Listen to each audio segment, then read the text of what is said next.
जय हिंद सर। जय हिंद बच्चों। देखिए आज हम लोग पढ़ेंगे चैप्टर 9 का ray optics and optical instrument का refraction of light at spherical surface. Refraction of light at spherical surface पे हम लोग को पढ़ना है कन्वेक्स सरफेस पर, और इसके बाद हम लोग को कनकेव सरफेस पर देखा जाएगा। तो हम कनकेव का पढ़ाएंगे और कन्वेक्स का पढ़ाएंगे और कनकेव का होमवर्क दे देंगे, ठीक है। तो देखिए इसमें क्या है, सबसे पहले हमने यहाँ पर एक सरफेस ले लिया है। ये एक सरफेस है और ये कन्वेक्स सरफेस है। इधर हो जाएगा, ये डेंसर मीडियम है और बाहर रेयर मीडियम है, मतलब बाहर एयर है और ये पूरा एक मीडियम है। ये सरफेस तो है ही, जैसे ग्लास है पूरा, मान लीजिए इसी तरह का पूरा, या तो ग्लास है या तो ये पूरा कोई एक मीडियम है, ट्रांसपेरेंट मीडियम है। तो ऐसे ही यहाँ पर एक प्रिंसिपल एक्सिस पर कोई एक लाइट, प्रिंसिपल एक्सिस पर कोई एक ऑब्जेक्ट वो रखा हुआ है, ऑब्जेक्ट से कोई एक लाइट चलती है और इस कन्वेक्स सरफेस पर इंसिडेंट होती है पॉइंट ए पर। तो पॉइंट ए पर आएगी और यहाँ पर ये कोई इसका ऑप्टिक, इस पूरे कनकेव सरफेस का ये सेंटर ऑफ कर्वेचर है। सेंटर ऑफ कर्वेचर से हम लोग जानते हैं कि जो लाइट खींची जाती है सरफेस पर वो परपेंडिकुलर होती है। तो इसलिए जो ये लाइट यहाँ पर आई है पॉइंट ए पर, ये इस परपेंडिकुलर के साथ जो एंगल बनाएंगे उस एंगल को हम लोग कहेंगे इंसिडेंस एंगल ऑफ इंसिडेंस, आई से रिप्रेजेंट कर दिया। अब ये मीडियम, अगर ये मीडियम चेंज नहीं होता तो ये लाइट ऐसे स्ट्रेट लाइन पाथ पर जाती, लेकिन जाएगी नहीं क्योंकि मीडियम चेंज हुआ है। मीडियम चेंज हुआ है और रेयर से डेंसर में लाइट जा रही है, इसलिए वो नॉर्मल तरफ बेंट होगी। तो ये नॉर्मल तरफ बेंट हो गई। तो जहाँ और यहाँ से एक लाइट ऐसे चली थी, नॉर्मल तरफ बेंट हो गई और यहाँ पर प्रिंसिपल एक्सिस को इंटरसेक्ट कर दी। दूसरी लाइट जो यहाँ ओ से चल रही है वो लाइट पहुंच करके यहाँ से यहाँ पर मिल रही है और यहाँ पर इंटरसेक्ट कर दी। तो जब दो लाइट रेज एक दूसरे को इंटरसेक्ट करते हैं तो वहीं पर इमेज फॉर्मेशन होता है। तो यहाँ पर हमारा इमेज बन गया ऑब्जेक्ट ओ का, इसको लिख दिया आई, इमेज को आई से रिप्रेजेंट करते हैं। अब यहाँ से मान लेते हैं यहाँ पर पॉइंट ए से हम एक परपेंडिकुलर खींच देते हैं इस प्रिंसिपल एक्सिस पर। क्यों, अभी पता चल जाएगा हम लोग को। तो अब देखें ये इस एंगल को, ऑब्जेक्ट का जो ये लाइट रेज है, इस एंगल को, जो एंगल फॉर्मेशन हुआ है प्रिंसिपल एक्सिस का, तो इसको हम मान लेते हैं अल्फा है। और जो लाइट रेज यहाँ पर इंसिडेंट होकर के इमेज फॉर्मेशन की है इंटरसेक्ट करते हुए प्रिंसिपल एक्सिस को, इस एंगल को बीटा मान लेते हैं। तो एक एंगल यहाँ बच जाएगा, इसको गामा मान लेते हैं। तो अब अगर हम कहते हैं कि फिगर से देखिए बेटा, तो अब इस फिगर से अगर आप देखें तो M से MO ये जो डिस्टेंस है ये ऑब्जेक्ट का डिस्टेंस है, इसलिए हम इसको U लिखेंगे। और आपको पता है कि इस मिरर हो चाहे लेंस हो, इसके इधर की जितनी डिस्टेंस होती है, लाइट जिधर जा रही है उसके अपोजिट डायरेक्शन का जो डिस्टेंस लिया जाता है उसको नेगेटिव कंसीडर करते हैं। या ऐसे भी अगर इधर पॉजिटिव कहेंगे, ऊपर पॉजिटिव, इधर नेगेटिव, नीचे नेगेटिव, सही है ना। तो इधर का डिस्टेंस हो जाएगा नेगेटिव। तो MO क्या है, ऑब्जेक्ट डिस्टेंस, और इसको माइनस U से रिप्रेजेंट करेंगे। इसी तरह से अगर हम कह दें यहाँ M से इस C तक का, M से C तक का जो डिस्टेंस है वो सेंटर ऑफ कर्वेचर का रेडियस ऑफ कर्वेचर होगा। इस सेंटर ऑफ कर्वेचर का रेडियस ऑफ कर्वेचर होगा। रेडियस ऑफ कर्वेचर क्या लिख दें, R लिख दें, लेकिन ये उधर है इसलिए पॉजिटिव में रखेंगे। ऐसे ही अगर हम कहते हैं M से जो इमेज का डिस्टेंस है, ये बना हुआ है इमेज जहां बना हुआ, इसको क्या कहेंगे V, इमेज डिस्टेंस को V से रिप्रेजेंट करेगा और उधर है इसलिए पॉजिटिव। आई होप इतना समझ में आया हो। Yes sir. अब अगर बताइएगा पॉइंट ए अगर यहाँ नहीं हो, अगर पॉइंट ए यहाँ नहीं हो और नीचे हो, आप कहेंगे ऐसा क्यों कर रहा है, हम इसी समय बता देना चाहते हैं क्योंकि डेरिवेशन करते समय फिर आखिर में बताना पड़ेगा। अगर पॉइंट ए और नीचे अगर होगा, मतलब कि अगर अपर्चर इसका छोटा हो, ये जो आपको दिख रहा है सरफेस, अगर इसका अपर्चर छोटा हो तो ये पॉइंट ए और नीचे आएगा, जहां पे ये लाइट इंसिडेंट होगा वो पॉइंट और नीचे होगा। तो बताइएगा जब ये पॉइंट ऐसे मिलेगा तो ये जो अल्फा एंगल इतना था वो घट जाएगा कि नहीं, वो कम हो जाएगा। तो अब सुना, इसी तरह से जो लाइट यहाँ से पहुंच रही थी अब ये यहाँ से ऐसे पहुंचेगी, ये लाइट ऐसे पहुंचेगी, तो ये सारे एंगल घट जाएंगे, मतलब अल्फा बीटा गामा सब एंगल छोटे हो जाएंगे, कम हो जाएंगे। और हम जानते हैं कि अगर मान लीजिए साइन 0 है तो 0 का वैल्यू 0 आता है, मतलब एंगल जो छोटा है, बहुत छोटा है, तो वही उसका वैल्यू होता है। अगर साइन माइनस थीटा है तो आपको पता है माइनस साइन थीटा लिखते हैं ना, तो उस एंगल का उस पर इम्पैक्ट पड़ता है। ऐसे ही tan 0 है अगर, तो वही उसका वैल्यू होता है। तो अगर ये एंगल बहुत छोटा है तो अगर यहाँ मान लीजिए हम कह दें कि साइन अल्फा है तो उसको अल्फा ही लिख देंगे। ऐसे में अगर मान लीजिए tan अल्फा है तो उसको खाली अल्फा लिख देंगे, अगर एंगल बहुत छोटा है तब। अगर tan बीटा है तो क्या लिख देंगे, खाली बीटा लिख देंगे। ऐसे tan गामा है तो क्या लिख देंगे, खाली गामा लिख देंगे। बस उसी की हमें जरूरत है। अब यहाँ पे देखिएगा, अगर हम कहते हैं कि जब ये बहुत अपर्चर छोटा होगा तो जो यहाँ पर अगर है तो ये पॉइंट परपेंडिकुलर खींचे हैं प्रिंसिपल एक्सिस पर तो यहाँ आया है, अगर ये पॉइंट इधर आ जाए तो परपेंडिकुलर खींचेंगे तो ये यहाँ आएगा, ये ऐसे यहाँ आया, यहाँ पी पॉइंट शिफ्ट हो गया। अगर ई पॉइंट ए यहाँ से और नीचे आ जाए, इधर आ जाए, तब परपेंडिकुलर खींचेंगे तो लगभग देखो वही पॉइंट एम पर ही चला गया। मतलब इस कंडीशन में पी और एम एक ही पे कौन साइड होगा, ठीक है। तो इस सिचुएशन में देखिए हम क्या लिख सकते हैं, जो एम ओ लिखे थे उसको पी ओ लिख सकते हैं, जो यहाँ से डिस्टेंस एम और सी ले रहे थे उसको पी और सी ले सकते हैं, जैसे एम और आई लिए थे वैसे ही हम लिख सकते हैं पी और आई, सही है ना। यही मैंने यहाँ पर लिखा है कि if the aperture of the convex surface is very small then the point P approaches to the point M, thus we can write MO को क्या लिख सकते हैं, तब PO लिख सकते हैं, MO को PO, ऐसे MC को PC, MI को PI, यही मैंने लिखा है।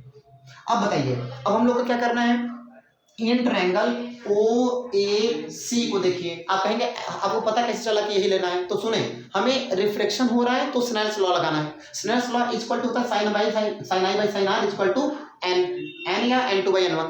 तो हमें I चाहिए और R चाहिए, तो I किस में है, देखिए इस ट्रायंगल के OAC का एक्सटीरियर एंगल है का, इसलिए हम इस ट्रायंगल को ले लिए, OAC को ले लिए।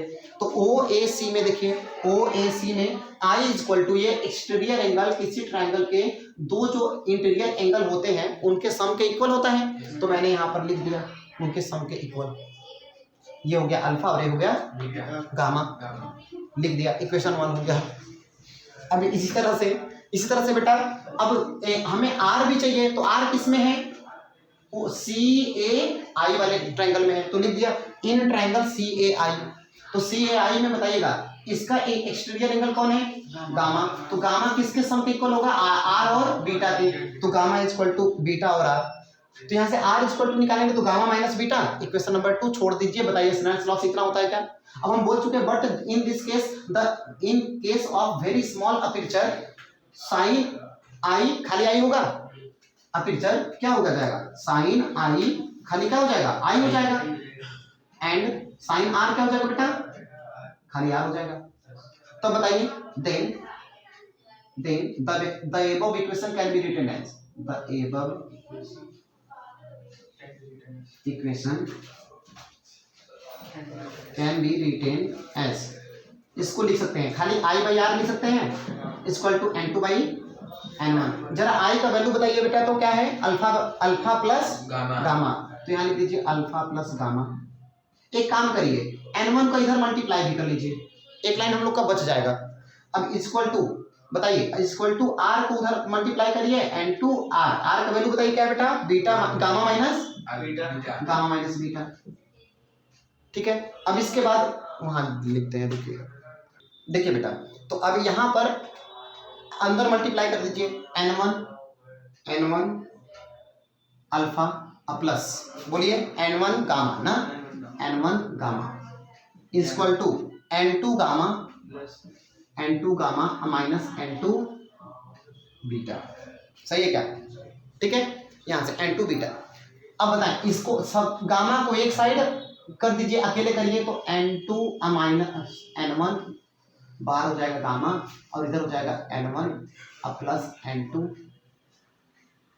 n1 बीटा, एक मिनट, n1 अल्फा है, n1 alpha plus n2 beta. इधर बेटा n1 गामा को उधर ले जाएंगे तो माइनस होगा का, n1 गामा इधर आएगा तो माइनस हो जाएगा, तो n2 gamma minus n1 gamma, तो उसमें से गामा कॉमन लेकर के n2 माइनस n1 डायरेक्ट लिख दिए, और माइनस n2 बीटा को इधर ले जाएंगे तो प्लस n2 बीटा। इतना सुनाएगा जी सर। अब इसको इक्वेशन बना करके छोड़ दीजिए। अब हमें चाहिए अल्फा बीटा गामा का वैल्यू, इसको इक्वेशन हमें कौन बनाए, थर्ड ना,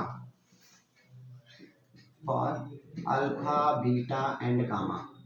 जरा एक काम कीजिए, अल्फा बीटा गामा का वैल्यू निकालने के लिए tan alpha equal to alpha लिख सकते हैं क्या, tan alpha equal to alpha लिख सकते हैं, क्योंकि एंगल बहुत छोटा है, पहले बोल चुके हैं कि एंगल बहुत छोटा है। तो बताइए यहाँ से अल्फा के सामने इस ट्रायंगल बताइएगा, अल्फा के सामने परपेंडिकुलर हो गया क्या, AP हो गया परपेंडिकुलर। और बताइए तो tan में क्या लेते हैं, परपेंडिकुलर अपॉन बेस, तो इसके ठीक सामने हो गया ये परपेंडिकुलर, ये, और इसका बेस क्या हो गया OP चाहे OM। तो बताइए इसको हम अल्फा इक्वल टू लिख सकते हैं कि ए पी अपॉन में ओ एम चाहे पी ओ, ठीक है।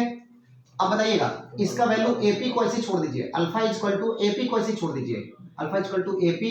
अब पीओ का वैल्यू बताइए, यहाँ कहाँ लिखे हैं ये पीओ, बताइए कितना है, माइनस यू, सही है क्या। Similarly tan beta is equal to क्या आएगा बेटा, बीटा इज इक्वल टू आएगा tan beta is equal to beta, और बीटा बताइए कहाँ, ये है ना। तो इस ट्रायंगल में लीजिएगा, इस ट्रायंगल बताइएगा, इस ट्रायंगल में बताइए बीटा के ठीक सामने का एपी हो गया परपेंडिकुलर, बोलिए एपी हो गया परपेंडिकुलर, और नीचे हो गया बेस आई पी या पी आई, सही है क्या। अब बताइए इसका वैल्यू बोलिए, एपी का वैल्यू को एपी रखिए, beta is equal to AP को एपी रखिए, नीचे रख दीजिए v, सही है क्या। पी आई क्या है, पी आई इमेज डिस्टेंस है, तो v रख दिए। ऐसे बताइए tan gamma is equal to क्या लिखेंगे, गामा, और ये हो जाएगा एपी, अरे गामा इधर बेटा, गामा इज इक्वल टू हो जाएगा ये परपेंडिकुलर, और हो जाएगा ये PC, AP upon PC. AP का value gamma is equal to, AP का वैल्यू एपी रखिए, पीसी का वैल्यू क्या हो गया बेटा, पीसी कितना है, यहाँ देखिए पीसी कितना है, आर है, यहाँ रखिए आर। अब बताइए अल्फा बीटा गामा सबका वैल्यू मिल चुका है बेटा, ये सारे वैल्यूज इक्वेशन 3 में पुट कर देने पर, तो बोलिए alpha on putting the value of alpha beta and gamma, on इधर on putting the value of alpha beta and gamma, किसमें, in equation third we get, देखिए क्या आप गेट करते हैं, n1 अल्फा का वैल्यू बोलिए, अल्फा का वैल्यू बोलिए एपी, बोलिए एपी अपॉन माइनस यू, अब प्लस n2, अब बीटा का वैल्यू बोलिए AP upon V equal to n2 minus n1, अब बाहर हो गया गामा, गामा का वैल्यू एपी अपॉन आर, बेटा AP AP AP PP AP AP common लेके काट दिए, तो सब टिपाई गए, तो इधर का बचा n1 अपॉन यू, अब माइनस के साथ माइनस है ना, और ये होगा n2 अपॉन v, तो एक काम करते हैं n2 अपॉन v को पहले और n1 माइनस यू को बाद में ना, तो प्लस वाले को पहले ना, तो यहाँ लिख देते हैं n2 अपॉन v को पहले लिख देते हैं क्योंकि ये प्लस है, और यहाँ पर क्या हो जाएगा, माइनस हो जाएगा n1 अपॉन यू, सही है ना। और इधर क्या है n2 माइनस n1 अपॉन में r, अरे एपी कर चुका है, इधर सुनाया का, आपके बुक में यही फार्मूला दिया है बस, लेकिन लीजिए मेरे तरफ से एक लाइन और ले लीजिए, नहीं ले लीजिए, बहुत इजी है, ले लीजिए एक बार, अब सुनना का, हाँ इधर यहाँ आ जाएगा, यहाँ आएगा भी नहीं, रुकिए ऊपर लेते हैं, उधर कर लिखते हैं, देखिए इधर इसका अगर आपको लेना हो, स्क्रीनशॉट लेना हो तो आप ले सकते हैं इतना पर, ठीक है, तो इतना पर आप स्क्रीनशॉट ले सकते हैं। अब देखिए इसका वैल्यू थोड़ा सा हम, यही आपके बुक में यही दिया है वैल्यू, लेकिन इसमें थोड़ा सा हम एक इंप्रूवमेंट करें तो बड़ा इजी अच्छा हो जाएगा, इसको हम इक्वेशन वहां नहीं देते हैं थोड़ा सा, देखिए बेटा, तो अब अगर हम कह दें इस दोनों साइड में एक काम करते हैं हम लोग, क्योंकि आप बताइएगा n is equal to n2/n1 होता है कि नहीं, बताइए, इसी को ध्यान में रखते हुए हम इसको कुछ अरेंजमेंट करते हैं, क्या अरेंजमेंट करते हैं, देखिए n1 से दोनों तरफ डिवाइड कर देते हैं न्यूमरेटर में, या तो कर दीजिए कि इसमें n1 से दोनों साइड 1/n1 से मल्टीप्लाई करने पर तभी बात हुई है, on multiplying 1/n1 on both side, on multiplying on, हम लोग फिजिक्स वाले हैं ना, तब तो on multiplying का मतलब कि on multiplying 1/n1 on both side, अरे मल्टीप्लाई है ना, ये मल्टीप्लाई है on both sides, इन्वर्ट हो गया both sides है ना बेटा, आइए इतना समझ जाएंगे, तो बताइए n2 अपॉन v है, इसमें भी मल्टीप्लाई हो जाएगा 1/n1 का, और एक हो जाएगा माइनस n1 अपॉन u है, इसमें मल्टीप्लाई हो जाएगा 1/n1 का, equal to n2 minus n1 है, और अपॉन में r है, इसमें भी मल्टीप्लाई हो जाएगा 1/n1 का। बताइए इसको हम क्या लिख सकते हैं, n2 अपॉन n1 1/v लिख सकते हैं क्या, जुगाड़ टेक्नोलॉजी, माइनस इसको क्या लिख सकते हैं, n1 अपॉन n1 1/u लिख सकते हैं, इसको लिख सकते हैं n2 के अपॉन में भी n1 माइनस n1 के अपॉन में भी n1, अब पूरे के अपॉन में, हाँ या ना, यस सर, लिख सकते हैं, जी सर। अब बताइए यहाँ पर e तो टिपाई है, और इसका वैल्यू क्या हो गया n हो गया तो ऊपर हो जाएगा n अपॉन में भी, सही है का। अब माइनस ये हो जाएगा 1 upon u is equal to, ये बताइए क्या है, n है, यहाँ से n है ना, बोलिए ये n है कि नहीं, तो n हो गया और ये 1 और अपॉन में r। लीजिए कितना बढ़िया फॉर्मूला, देखिए ठीक है, ये हो गया प्रूफ, ठीक है, तो खत्म। चलिए, थैंक्स फॉर वॉचिंग।